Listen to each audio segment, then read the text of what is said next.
Hello, good evening, and welcome once again to my model railway, Bedstead Junction. This is part two, really, of my tonight's events.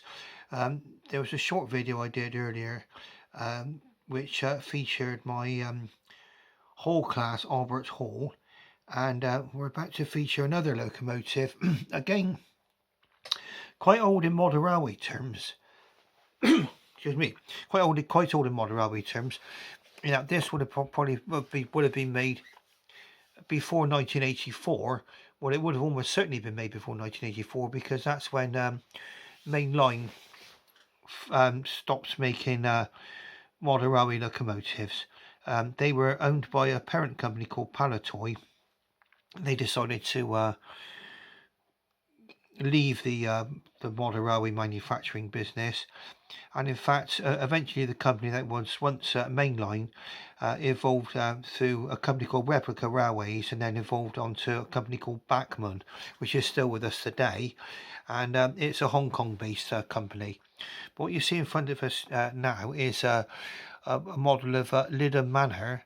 Now, Lyddham Manor was something I just had to have. It's one of those things where you see it on somewhere like eBay. You don't see many of them on eBay, and you decide, well, it's a now or never purchase, and this was one of these now or never purchases. It costs a fair amount of money, but saying that, it was advertised in good condition as a runner. In fact, when I actually got it, it turned out there was only one small part missing, which I managed to salvage from an old tender that I had from a previous locomotive that had reached the end of the line. So I was able to actually add the one little missing part. You wouldn't have really noticed it was missing, to be honest. In fact, the seller wouldn't have even noticed already. It's only I happened to notice when I looked at it closely. But as you can see, it's in quite lovely condition. Now, bear in mind how long ago 1984 was. Now, Lyddham Manor is actually preserved on the Paignton and Dartmouth Steam Railway, which runs between Paignton, and then that goes on to Kingswear, and then you can actually take a ferry from Kingswear across to Dartmouth, where in fact on the other side, even though there's no trains running, there is in fact a railway station on the other side of the harbour in Dartmouth, and then you can explore the actual town of Dartmouth itself. It's a journey well worth undertaking. If you're anywhere near the West Country, then I would say that the Paignton and Dartmouth Steam Railway is a must if you're in Devon, anywhere near, if you're staying in Torquay or Paignton, or in Dartmouth or Kingswear. Now, what we're going to do is we're going to get this locomotive started up now. Now, I'll explain one or two things about this locomotive as it's running round. We can talk about it and talk about how I got on with this particular locomotive. So we'll just set the controller for it to run forward.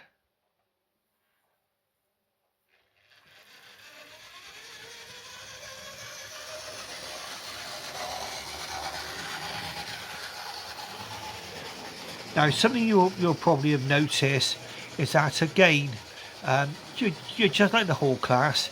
This locomotive is a little bit noisier than a modern locomotive that you might get from Hornby. But bear in mind, I got this for about 60 quid. Now, if you wanted to get a comparable locomotive, I mean, unless you had a mega deal on a new locomotive, you might not find this particular one available. In fact, I don't know if anybody's actually making a Manor class at the moment. I think Dapple, we're going to be making one. I need to get more up to date and see if they have actually produced one. But at the time of me buying this, certainly this was my probably my only chance of getting this particular model of Lyddham Manor. Now, as you can see, it runs quite well, going around the track. And again, I don't mind the fact that the locomotive is a little bit noisier than a modern locomotive. In fact, again, it just to me it sounds as if it's more mechanical. It's you know, I mean, a real locomotive is a mechanical thing. It doesn't sort of silently glide around the track. So I know on a modern DCC layout, people will have sound effects and everything else, but I'm running on the traditional style of layout, which is called DC. DCC is digital command control, and meant to be able to do an awful lot more with it. But I found at the moment that the traditional way of controlling my locomotives is suiting me fine. Now, we'll have a little look around. Now, this is one of the first nights when I've made a video entirely with my phone on a tripod. Now, people might ask me what I'm using for a camera, and in fact it's a mobile phone. And in fact, it's a mobile phone that's about 4 years old. It's a Sony Xperia X. So I don't think it records in 4K. It records in 1080p, but for me that's absolutely fine. That's something which I can actually cope with on my computer. Now we're just looking across now to the other station, our mainline station, our country station there. That's a Hornby station, it's going through there. And perhaps we can imagine this particular locomotive heading on down, say, from Paynton to Kingswear. And if you ever get a chance to go on that, like I said before, certainly do that. We've got some stunning scenery and sea views, and you get to go through a tunnel. And I think that the tunnel that you go through actually goes under the Agatha Christie's house, so it's of great interest, the whole journey. Now these locomotives were built for more lighter duties. A lot of the Great Western Railway would have had weight limitations as to how large a locomotive you could actually run over them, and certainly the Cambrian Coast Railway in Wales had weight limits, along with others. And in fact, these locomotives were to be seen on the Cambrian coast. They were not by some people not particularly well received when they first came out, because they gave the impression of being underpowered. But once they were actually worked on in the Swindon works in the 1950s, they proved to be very strong and popular locomotives. And in fact, this one would be in the later BR livery. So this would be what this locomotive would have looked like after sort of 1956 onwards. Got the late crest, and also the Hall locomotive, which you saw earlier, has also got the late crest. I don't know if we can focus in on that, but we'll see. Perhaps we'll have to do a little bit of movement on the camera. There we go. That's our Hall class there, which we saw earlier, Albert's Hall.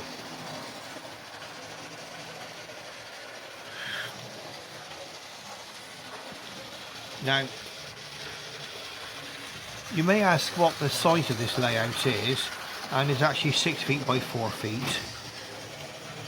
And you'll see that it's a little bit, it is quite a small layout, and in fact you're fitting a quart into a pipe port, unfortunately, and you're trying to fit quite a lot into a layout. And but you can see that, you know, I've got everything on there that I need to have. I've managed to get 4 sidings on here, and it's certainly on the smaller sidings. You can see across the layout there. We can put some other locomotives, using some branch line locomotives. Now, one thing which I've added to both of these locomotives are figures. Driver and the fireman, and we'll have a little look at that in just a moment.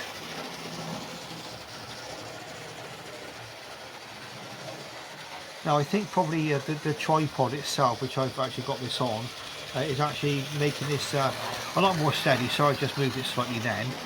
It's only a fairly inexpensive tripod. In fact, there's a tripod and selfie stick combined, and I bought this on eBay for about, I think it was only about £6, £6 or £7. But as you can see, it's doing a fine job of holding the phone steady while I talk to you about my locomotives. Now, what we're going to do is we're going to run our Hall Manor into the station in just a moment. But what we'll do is we'll bring you in for a closer look, and I'll show you what the figures look like in the locomotive.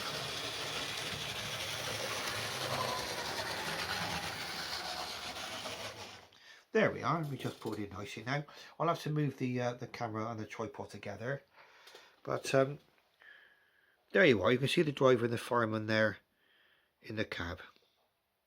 So to me, that brings it all to life. I mean, these locomotives, which come from the 70s and 80s, like these, wouldn't normally have detailed cabs. I mean, there is detail in the cab, but it's all in black, and none of it's actually picked out in colour.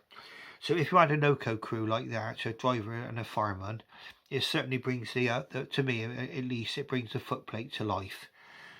Now we'll just bring it around now, Linden Manor. You can hear it starting up. I mean, certainly there's no mistaking when this locomotive is running.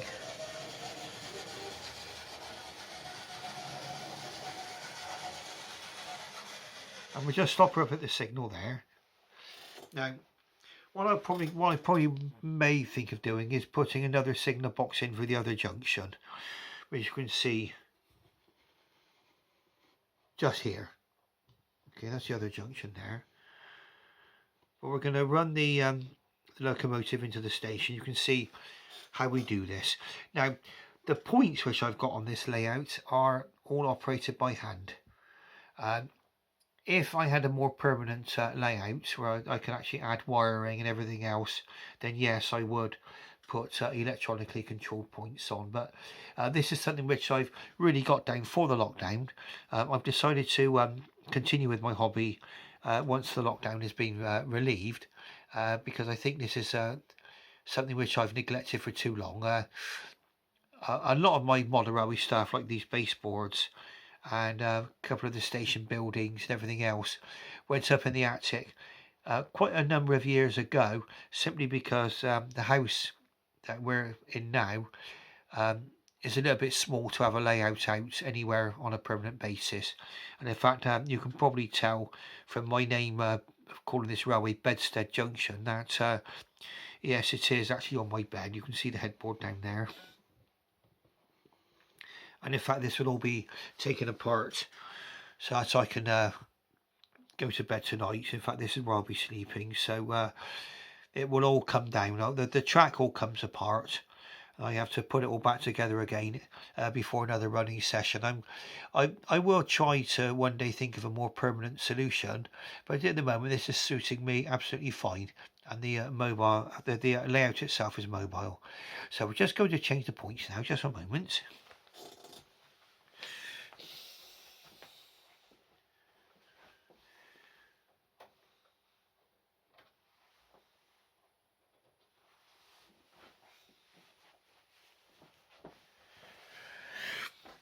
And now we'll just bring Linden Manor into the station.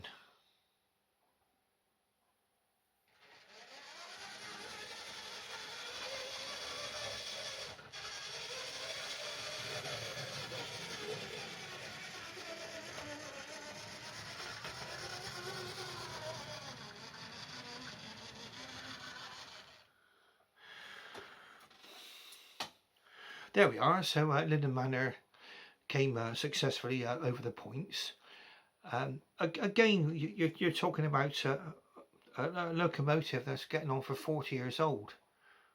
It probably is over 40 years old, and certainly the other locomotive which is on the layout, which is Albert's Hall, is probably about 50 years old, at least. And they're still running fine. I got them second hand off eBay.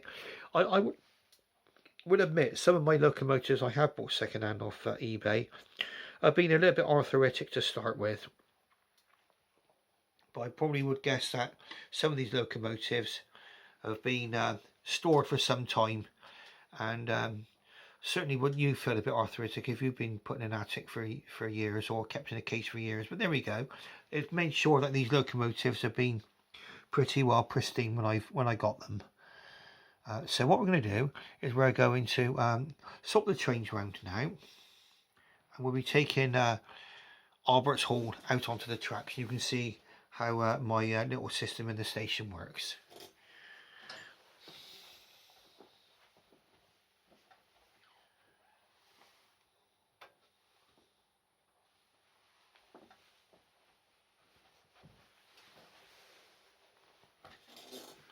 Okay, so what we've got now, we've got Albert's Hall. The point's hopefully set for it.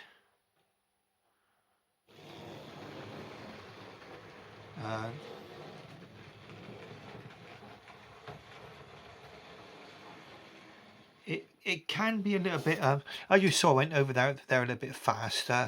Probably that would have shook up the passengers in reality, but you know, we're talking about a 50-year-old locomotive.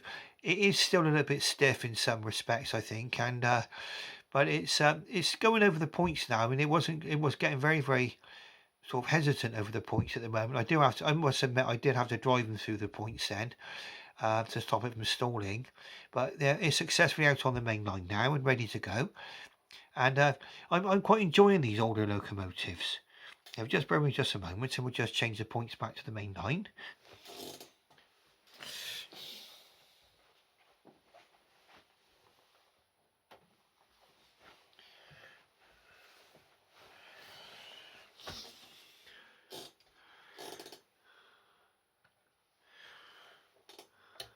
And we'll set her forward.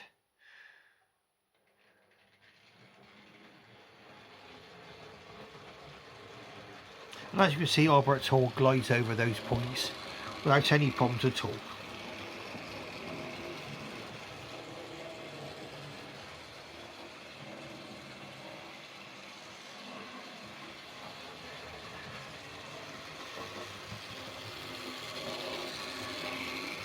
Now, I don't think Albert's Hall actually made it into preservation, unfortunately. There are other Hall class locomotives which did make it into preservation, and you can see those on various preserved railways around the country. Certainly Hall Manor made it into preservation, and I think the reason why so many manor classes made it into preservation is because of their size. They were built for lighter railways, and of course the demands on the preserved railway maybe not quite so great as running an express locomotive down the main line, but certainly we're looking at two types of locomotive that were preserved. These are from the Great Western Railway, and they were both designed by Charles Benjamin Collett. Now what I'm going to do is I'm going to leave this tonight, leave things here. You can see my locomotive going around very, very well there, and it needed very little work. I mean, I had to give it a good clean and an oiling, and when I took the body off to be able to put the loco crew in, because I find it much easier to add a crew when the body's removed, so everything's more manoeuvrable for me. Then some of the Vol gear fell apart. So it was just glued together, but I glued it back together give it a good clean and glued it back together with super glue, and now it's running perfectly. You can see it's all put back together again, lovely. And I think that this is something, you know, which I'm really, really, really enjoying, my modern railways. I hope you're enjoying watching my my little videos here, and we'll be making some more future videos. Now we're getting near a time now, is approaching sort of 10 to 10 at night, and probably I will be taking my railway down in a few minutes and putting it all away for the night. So I'm going to leave you now, bid you farewell. Thanks for watching, and if you like my videos, obviously click like, subscribe if you want to see more, and if you press the bell button, I believe that will alert you to more videos as well. And I hope to join you in the future on my railway, Bedstead Junction.